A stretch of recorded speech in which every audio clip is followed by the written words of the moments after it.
नमस्कार, बुलेटिन में आपका स्वागत है। मैं हूं आपके साथ सुकन्या सिंह और चलिए सीधा रुख करते हैं पटना का, जहां सीएम नीतीश कुमार लोक संवाद के बाद प्रेस कॉन्फ्रेंस कर रहे हैं। क्या कुछ कह रहे हैं, आइए सीधे सुनते हैं।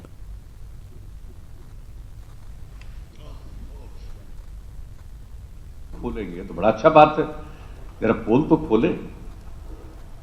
अब आप लोग जब अखबार में छापिएगा तो हम भी पढ़ लेंगे। हम तो टेलीविजन देख नहीं पाते कि क्या बोल रहे हैं, सुन रहे।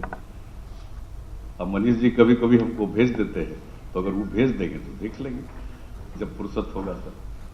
सर, राम मंदिर के मुद्दे पर आपका स्टैंड साफ है कि कोर्ट का फैसला मान्य है या आम सहमति से, लेकिन बीजेपी के सांसद हैं राकेश सिन्हा, उन्होंने कहा है कि कोर्ट अगर फैसला इसके विपक्ष में भी देती है तो हम इसे नहीं मानेंगे, ये जनभावना का मुद्दा है। कौन क्या बोलता है उसकी बात अपनी अपनी बात हो तो उन्हीं से न पूछिएगा।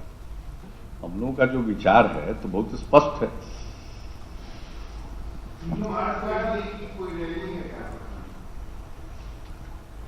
बातचीत हो रही है और जब रैली होगी उसके बारे में विधिवत घोषणा की जाएगी, जरूर अपेक्षा होगी, लेकिन अभी उसके बारे में कोई अंतिम तौर पर तिथि आदि के बारे में अभी नहीं निर्णय हुआ। काहे का जवाब होगा, मैंने ऐसे बात कर रहे हैं। लालू जी कई को सीट दे रहे थे, पिछला बार भी बता दिए थे, महागठबंधन से मेरा ही ने किया हुआ नामकरण है। कितना दिन लालू जी परेशान रहे, कितना बार हमको कहे कि कितना दिन से जानते हैं आप कांग्रेस, वो 15-20 से ज्यादा सीट देने के मूड में थे, तो उसको सुनिए ना, बता देते तो जवाब उनको क्या देना है। हमको भला इसी बात करते हैं, कोई जो मतलब है, उनको क्या जवाब देना है उनको। हमको तो खुशी होगी जैसा ही कह रहे, यही बात करे, अच्छी बात है, और सबको अपना अपना अधिकार है। यूपी में जिस तरह से एसपी और बीएसपी एक साथ आए हैं, उसको आप महागठबंधन का नाम देना सही होगा, आपको लगता है? क्योंकि समाजवादी पार्टी और जो बीएसपी एक साथ आए उत्तर प्रदेश में, तो क्या उसको महागठबंधन कहना सही होगा? अरे भाई, हम यहाँ के संगठन, यहाँ के अलायंस को महागठबंधन कह दिए, बताइए सब लोग महागठबंधन कह रहा, तो ये अच्छी बात है।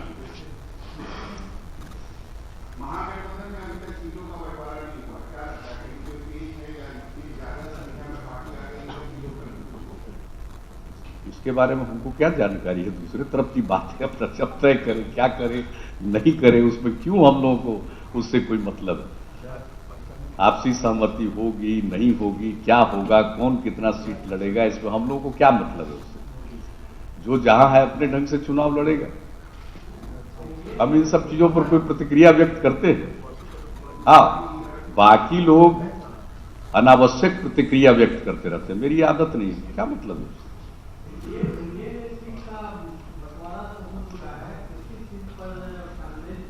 तो बता देंगे ना, तो फरवरी एंड में आपको मालूम हो जाएगा। एक ही बार जब अनाउंसमेंट हो जाएगा कि कौन किस सीट पर लड़ रहा है और किस सीट पर कौन उम्मीदवार लड़ रहा है, तो फरवरी एंड तक कुछ नहीं है।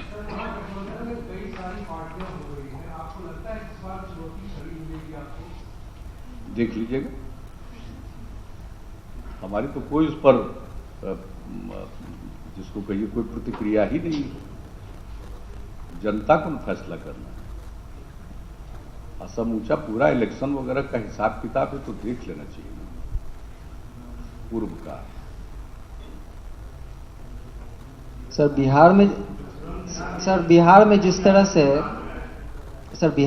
तरह से मॉब वायलेंस की घटनाएं हाल के दिनों में काफी बढ़ी हैं, तो आपको क्या लगता है कि लोगों में इंटॉलरेंस बढ़ रहा है या लॉ एंड ऑर्डर का फेलियर है? सर नहीं, आप जो इस बात को कह रहे हैं, पिछली बार भी हमने बात कही अपनी तरफ से।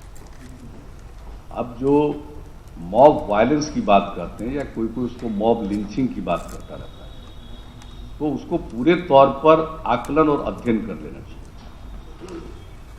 किसी के घर में कोई चोर पकड़ा गया और उसको पीटने लगा और सारे लोग इकट्ठा हो गए और मिल करके उसको इतना पीटे कि वो बचा नहीं, ये इस तरह की बात है।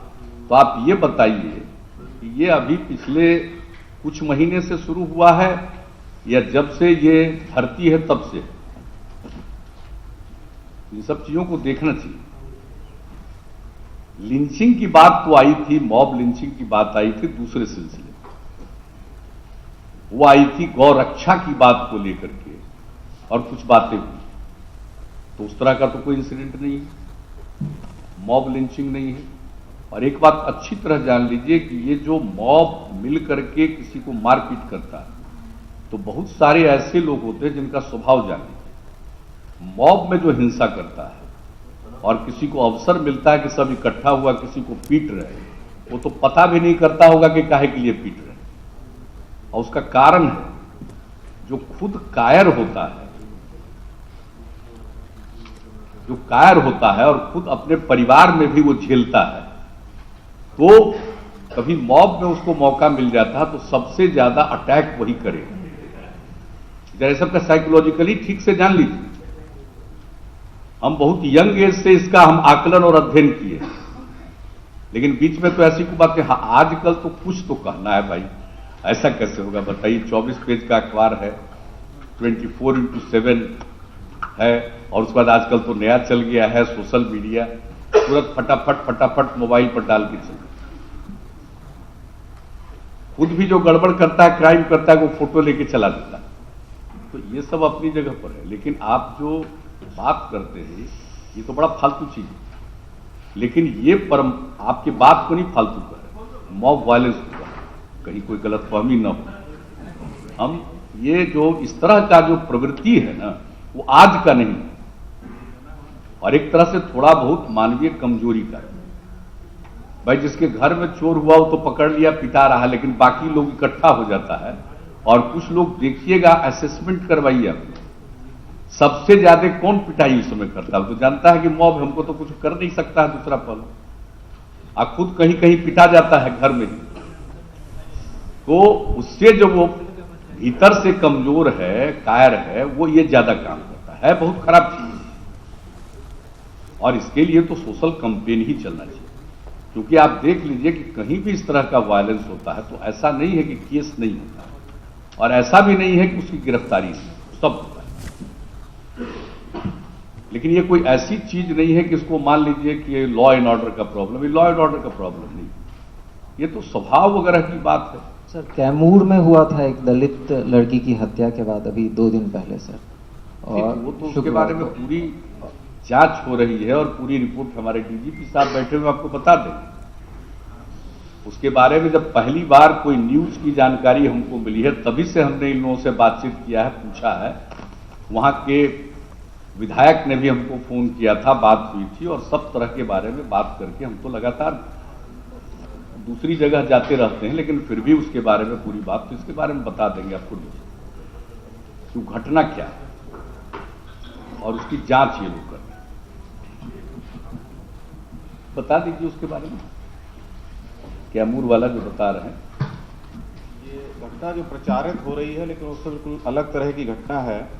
कैमूर जिला के रामगढ़ थाना अंतर्गत 16/1/19 को शशिकला कुमारी, उम्र 22 वर्ष, ये पीएनबी के सीएसपी संचालक मनोज सिंह के विरुद्ध कागज पर अंगूठा लगवाकर 4000 रुपया नहीं देने से संबंधित आवेदन थाना पर इन्होंने दिया था।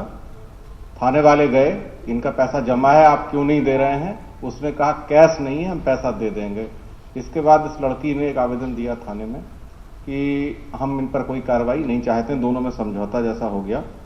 और बात भी सही थी, इस पर कोई बहुत बड़ा केस नहीं बन रहा था, केस चलता तो आगे कार्रवाई होती। पैसा उसने कहा कैश आ जाएगा तो हमको दे देंगे। और इनफैक्ट उसमें हुआ क्या था, जब लड़की गई थी तो वो लोग बायोमेट्रिक करते हैं, तो उसका फिंगरप्रिंट नहीं मिल रहा था, इसलिए पैसा उसने नहीं दिया था उस समय। इसके कुछ देर बाद उसी दिन ये लड़की, एक गाड़ी आ रही थी भभुआ रेलवे स्टेशन पर, पूर्वा, गाड़ी नंबर 12381, उसके सामने इन्होंने सुसाइडल अटेम्प्ट लिया, गाड़ी के आगे कूद गई, लड़की इंजर्ड हो गई। जीआरपी उठा करके ले गई इंजर्ड लड़की को।